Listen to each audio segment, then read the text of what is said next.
Empire.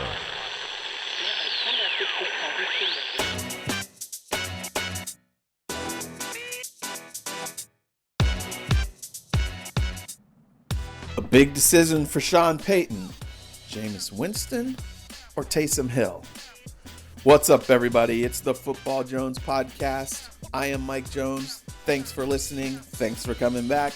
You can read me at usatoday.com. Follow me on Twitter and Instagram at @ByMikeJones. And that is the story of the week. Drew Brees out for an extended period of time with an injury that is reportedly multiple cracked ribs on each side and a collapsed lung. He's not going to be playing for a little bit. The Saints don't know exactly how long, but they have to scramble and make a decision between their backup quarterbacks. And we're diving into it with Amie Just of the Times Picayune down in New Orleans. Now, at the time we recorded this, the Saints were still awaiting word. The report came out later in the day. Sean Payton still declined to confirm or deny it, but multiple reports now. And Drew Brees posted on his Instagram that he's on the mend. He says he's not going to be down for long. But we'll see. Right now, the Saints are in a really good spot at 7-2. They stand there with the Green Bay Packers with the top record in the NFC. Green Bay's got the tiebreaker. But the Saints, they've swept the Bucs. They're in good position in their division. But now without Brees, will they falter? Sean Payton's got to decide. Does he go with the more conventional decision, the more conventional quarterback in Jameis Winston, the guy with more experience, or does he go with this kind of a wild card, Swiss Army knife type guy in Taysom Hill, who does good things in little spurts, but he doesn't play an extended amount of time? Is he ready to be a full-time quarterback? We'll see. And that's the debate that we're having with Amie Just. We're getting into it right now. And here we are with Amie Just of the Times Picayune and NOLA.com and The Advocate and all that three-headed monster of coverage down there in New Orleans. Amie, how are you doing? I'm good. Yesterday was an interesting day, that's for sure. Yeah, for sure. The fact that he took himself out of the game basically shows that this is pretty serious because this is a tough guy. He's played through a lot, but it was just to see him on the sideline. And then as we were talking last night, his demeanor afterwards, can you kind of describe what you saw, how he seemed, and how that differs from what you're accustomed to seeing from him? Yeah, so I've covered him this is my second season covering the Saints.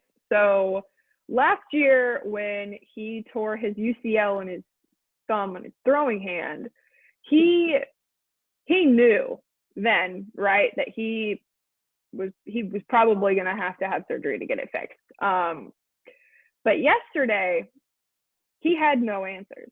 He didn't know what was going on. He said that he couldn't really describe how he was feeling. He said it wasn't pain. And when a reporter suggested that it was maybe cramping or stiffening, he said, yeah, that's probably a good way to put it. And when we asked him, okay, how are you feeling? Do you know, if you're going to miss time? And he's like, I honestly don't know. And I think that is what worries him, is that he didn't have any comparison to anything he's ever dealt with before and to come up with the words to describe how he was feeling. So the hit happened midway through the second quarter, and he came back out for the 2-minute drill, and he said, quote, I actually felt terrible before the 2-minute drive, but I had to find a way. And so he goes into the locker room at halftime, and he comes back out of the locker room thinking that he's going to play. He feels like garbage, but he feels like he's going to play, and then he starts throwing to prepare for the third quarter. And he said, I felt that I couldn't be effective. Mm-hmm. And hearing that from Drew, you know that something is seriously wrong with him, because he's going to play if he can.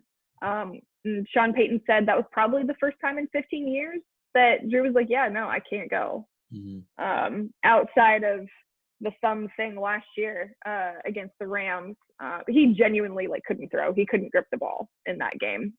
So to see him standing there and otherwise looking okay Mm-hmm. after taking pretty hard hit, but it could have been harder. Let's be real. I don't think that warranted a roughing the passer penalty. Sorry, Saints fans. But Drew just looked out of it the rest of the day, because he didn't know how he was feeling. He just knew that he wasn't feeling good, if that makes sense. Yeah, right. So, okay, we see Jameis Winston come in, and there were some people who were like, oh, wow, well, this is interesting, Jameis Winston instead of Taysom Hill. But, to me, that's why Jameis Winston has been active all this time, right? Don't they see him as, he's a real quarterback? Taysom Hill is a gadget guy, a gimmick guy that, thrives from the element of surprise and unpredictable, whether he's going to run or he's going to throw, whereas he's not built to actually run a pro-style offense, correct? Or am I just being too harsh from a distance? I think you're being too harsh from a distance, but he hasn't ran the offense since he was in college. Mm-hmm. I don't like the gadget word for him, because I feel like he's more than that, but he's somewhere in the gray area between a gadget and, a starting quarterback. He's somewhere in the middle, at least for me. Whereas I took issue with people's surprises about Jameis coming in as the emergency quarterback, not because, they have Taysom Hill and Taysom Hill can do whatever. Taysom Hill is a huge part of the game plan, to where if you move him to starter in an emergency situation, you have to change everything. It's not like you're plugging a guy in, right? Because he's involved in special teams. Okay, so if he's starting, you're not going to play him on special teams, so you're going to have to figure that out. The offensive packages that he's in at fullback, tight end, wide receiver, every position but offensive line, okay, you're going to have to not use those packages and go with something else. That's just way too much change on the fly for them to put him in an emergency situation. Now, I personally think they still go with Jameis down the road here if Drew does miss time, and that's not a knock on Taysom's ability to be a quarterback. That's just an ability, or that's just to he's so involved in everything that if you remove him from the picture and everything, that's a lot of changes. And then especially yesterday, when it wasn't just Drew that they lost Josh Hill, their top blocker tight end, and Traquan Smith, one of their most used wide receivers in the blocking game too. So you have those two guys out. Who else do you go to? There's only two other active tight ends, and a rookie in Adam Troutman, and Jared Cook, who's more of a pass catcher. He can block. He's been around the league forever, but that really limits your options, especially in an emergency situation like that. So having Jameis back there gave them the best chance to succeed without having to change the game plan even more than they already had to. Gotcha. So, okay, here's where maybe I'm confused. Just okay, so they were in this situation last year when Drew had the thumb thing. Teddy Bridgewater leaps from number 3 to the starting quarterback for 5 days. For 5 games, and Taysom Hill remains this, if you won't let me say gadget, what am I going to say? This Swiss Army knife. Is that better? I think that's cliche. I call him a utility player. What do you call him? Yeah, that's what I use. I call him a utility player. Okay, all right. Baseball. Okay, so he was still a utility guy. And then they get Jameis Winston, but they also paid Taysom Hill they gave him an extension like Yeah. he's, a quarterback, a starting quarterback, like a low-end starting quarterback. But then we see Winston, so why is it so confusing? Like, why have they muddied the water so much for us? I don't know. I think that the Saints believe that Taysom could be their guy moving forward, but he isn't right now. Mm-hmm. Like, that's the best way that I can describe it. So remember way back when Jimmy Graham was having issues, was in that fight about the franchise tag and that he was a wide receiver, not a tight end, and all this stuff. Right. Like, they paid Taysom as a quarterback.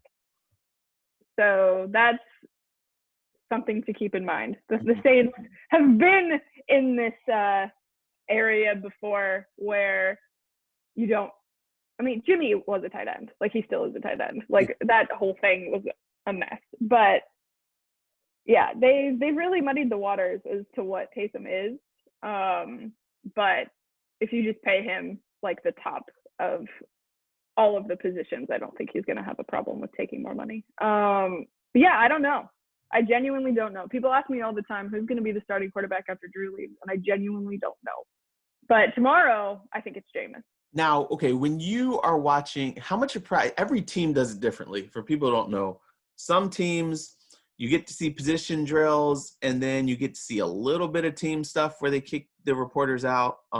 Some teams only get to see position drills, and then I guess COVID has, made things a little more common. What are you guys able to see?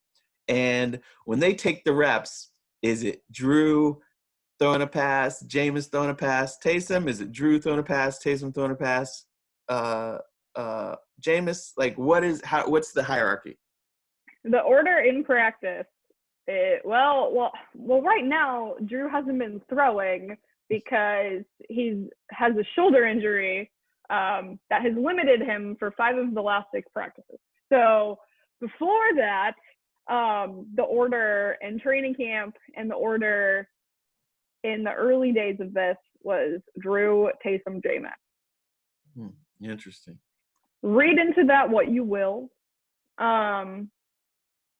But yeah, I don't make too much of it though. What's it been since Drew hasn't been throwing? What's the order been? Back and forth. Okay, gotcha. So yeah, I don't know. What did you make of the way that Jameis played yesterday, and what have people said about him and just about his growth? Because really, this kid is somebody that can make all the throws. Awesome thing about him is that he can sling it with the best of them. Worst thing about him is that he keeps the other team in the game too. And he kind of made a business move, like an investment, kind of like he went back to school this year. Instead of like going somewhere where he could start, he was like, you know what? I need to go back and get recertified. And so he's learning behind a future Hall of Famer with a masterful coach as a quarterback. And so he's learning and hoping to make himself better for the long run, which I really respect that he had the humility to do that. What are people saying? And I know you haven't seen him in games. You didn't see him in preseason. You don't see a whole lot of practice, so it's hard to see what kind of growth. But has anybody talked about just where he is, what kind of progress he's made? Yeah, so when Jameis made the decision to come to the Saints, he, in his opening press conference, compared it to a Harvard education. He got some headlines on that because he inadvertently kind of slammed Bruce Arians a little bit. I don't know if you remember that when I forgot about that. Yeah, I don't have to use Google anymore, I think was the direct quote. It's been a while. It feels like that was 5 years ago, but it was something to that effect. And yeah, everybody seems to really enjoy being around him. You could tell even from the first day of padded practices, the training camp, that he had a leader's energy, even though he was technically number 3 on the depth chart there. And you've continued to see it. Like, even during games when you know he's not going to go in, he's still, holding a clipboard and listening in and watching every play. And then when the defense goes down on the field, he and Drew and Taysom are all huddled around the surfaces, Microsoft Surface Pro, if you want to be specific, on the sidelines watching film. And that's what we can see. What we can't see is how he is in the meeting room. But all inclinations are, he's learning. And I think you saw a little bit of that yesterday. He didn't try to force anything, really. He played relatively conservative. He only threw 10 passes, completed 6 of them. And he just steadied the course. Like, he didn't want to rock the boat, and he didn't. And I think that in itself showed a little maturity with him.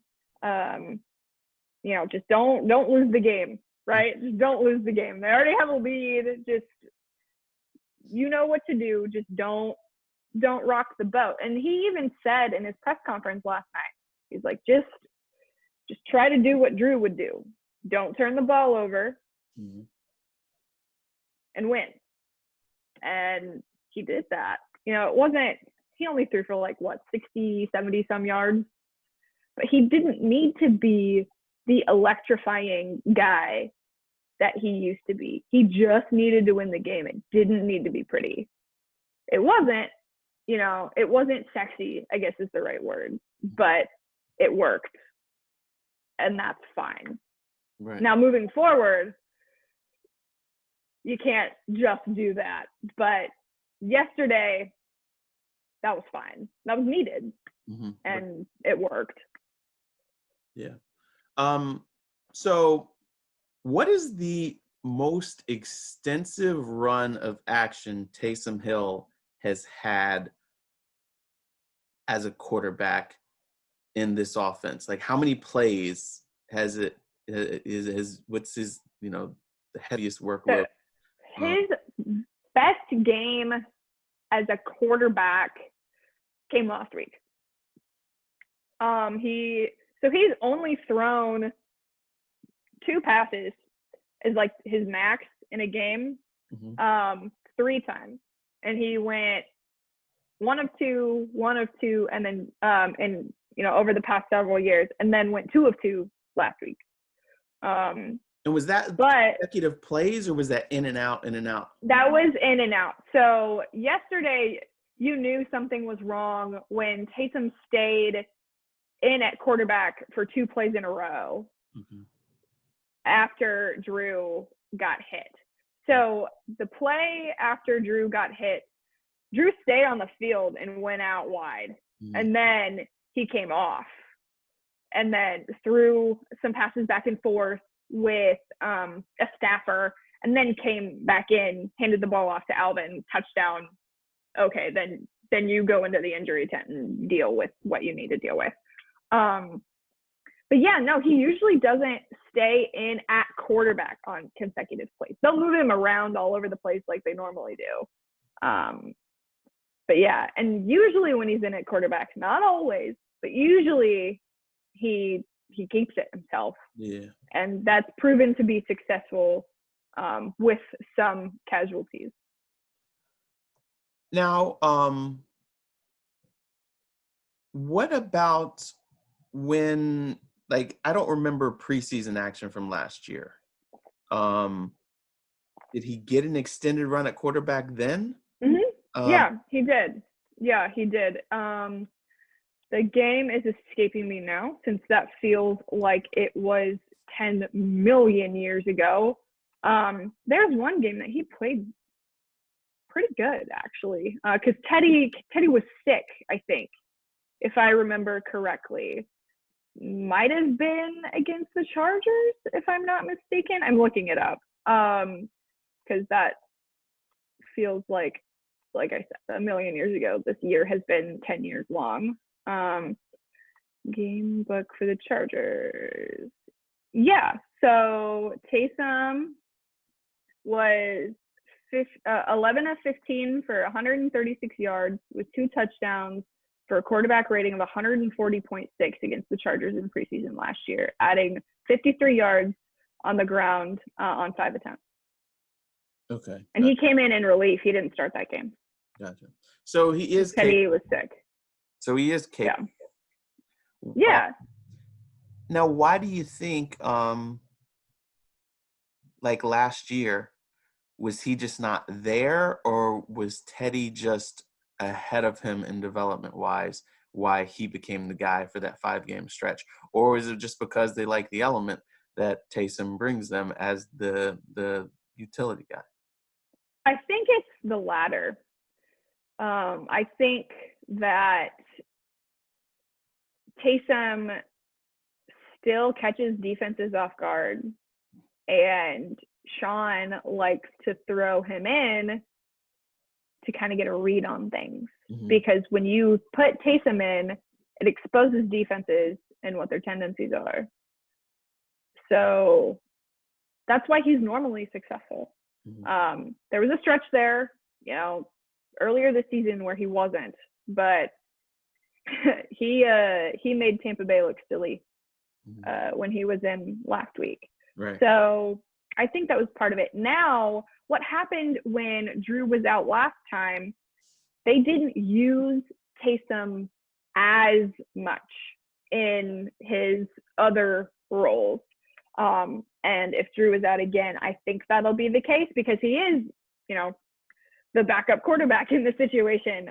So you saw his special teams numbers go way down, and you saw his offensive usage go way down. It wasn't 0, but it was significantly less than normal. And I think that's because most of the time in leading up to games, Taysom isn't in every quarterback meeting. Mm-hmm. He has to be like, right. Hermione Granger in Harry Potter and have a time turner and be everywhere at once.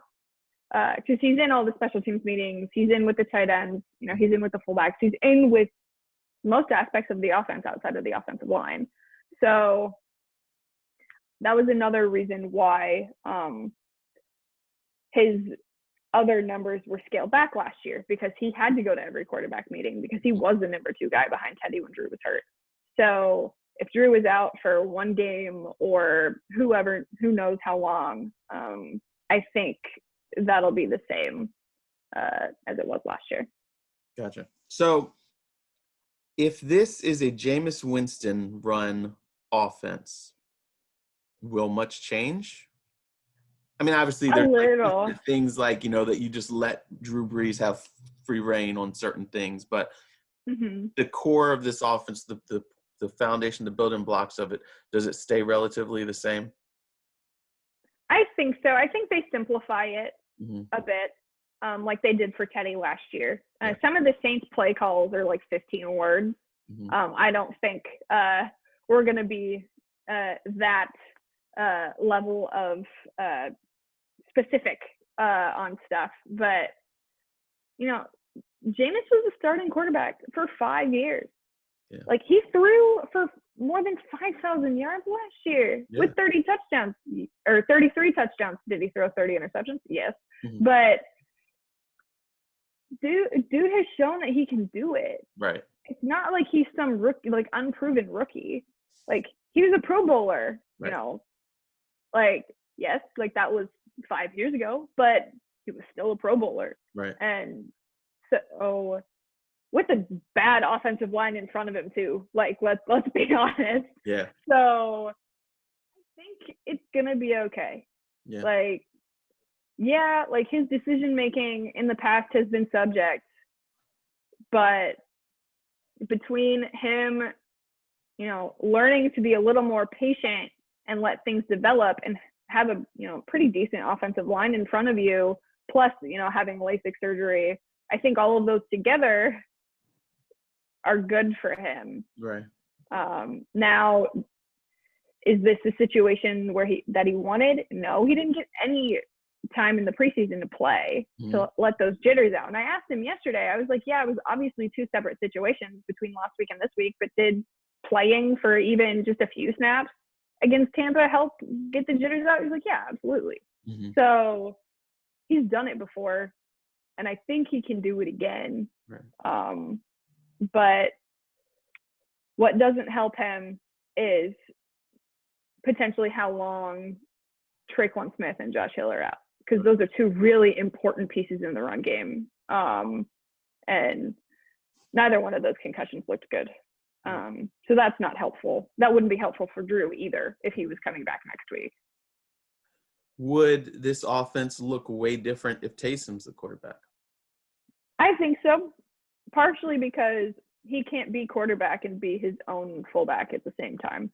But also, yeah, I think things would be even more simple than they would be with Jameis, just because Taysom is the element of surprise. So if Taysom is back there taking all of the snaps, you kind of lose that a little bit. I think but I don't know. As I'm thinking through what I just said, maybe not. Because he is in there. It would just be in a different way. Well, we're seeing more of like almost like, more, quarterback keepers than the drop back game and, the passing game and things like that. We just basically see the same offense, but without Taysom coming in and out, just Taysom being in there the whole time? Or do you think they scale back on some of the running because they have to keep him healthy? I think if Taysom's in there, you see more run pass option stuff. Okay. Just because that's what he's good at. Yeah. So I don't think so Drew sometimes makes 3, 4, 5 reads when he's got time. Right. I don't think Taysom makes it to the third read. Okay. Right. If that makes sense. No. I understand. Yeah. Because it's like, simplify it. Young quarterbacks are like, here's a quarter of the field. If he's not there, then run or throw it away or whatever like that. Whereas Brees is, everything like that. I get that. Makes a lot of sense. So, all right. I think it's Jameis. I do. I think it's Jameis. I could be wrong. I'm wrong sometimes. But I just think that sets them up for the best opportunity for success. Right. I tell you. In the immediacy. Who it's got to sink for is the Falcons, because, how do you prepare, because you don't really know what you're, Yeah, but this happens, right? Like, quarterbacks go down. Yeah. Players go down. Like, you have to account for those things. Exactly. As the Saints players like to say all the time, no matter who you were talking to, this is a 100% injury league. that is their go-to. And yes, it's cliche, but it's true. Like, everybody gets hurt to varying degrees. And that's part of the game planning. And you have to embrace it. Otherwise, you're going to get left behind. So we'll find out in the coming hours and days what Drew Brees' future is. But the Saints have been through this before. Yeah. They went through it last year, and without Brees, they won 5 games in a row. Can they do that with Brees? Well, looking at their schedule, I think so. They play at Atlanta at home this week, and then they go to Denver, and then they go to Atlanta, and then they go to Philadelphia. So I think so. But that's more indicative of the talents of the teams that they have coming up. Right. But it's also Jameis isn't a bad quarterback. Right. Like, the knocks on him is that he makes bad decisions sometimes. Yeah. And when he's put in a position to succeed, will he make as many bad decisions? I don't think so. But I also don't think he's going to come out guns blazing like he did last year. I think he's learned some things since then. Right. You would hope, anyway. It's been half a season. Exactly. Yeah, exactly. But all right, Amie, this has been great. Thank you so much. Tell everybody where they can find you. Yeah, so I tweet everything out. on my Twitter. That's at Amie_Just, but I spell my name a little bit weird. So that's Amie, AMIE_JUST. And then all my articles are on NOLA.com. All right. Well, we will be talking to you probably later in the season as we see where this team is as far as wrap it up for the playoffs and everything like that. You've been great. So thank you very much, and hopefully I'll see you soon. Yeah, hopefully. Thanks. Yeah. We'll see what happens. I imagine by Wednesday, Thursday, we probably will get a better idea of the way that Peyton's going. I know I've talked to some people down with the Falcons, and they're preparing for both quarterbacks. A lot of people around the league think that it will be Winston, but it doesn't change a whole lot for the Falcons, because they already were going to be preparing for the Taysom Hill packages, already were preparing for the Drew Brees run offense. So having to prepare for two quarterbacks doesn't really change a whole lot for them. They've seen half of the game's worth of what Jameis Winston can do, plus they have his whole career. He's been a starter his whole career until coming here. And they've got Taysom Hill's body of work that they'll study. They'll trust their advanced scouts and prepare accordingly. So we'll see how it all works out for them. Hope you guys have a great week. Again, read me in usatoday.com. Follow me on Twitter and Instagram at @ByMikeJones. Share this podcast with a friend if you would, please. And I'll talk to you guys again next time.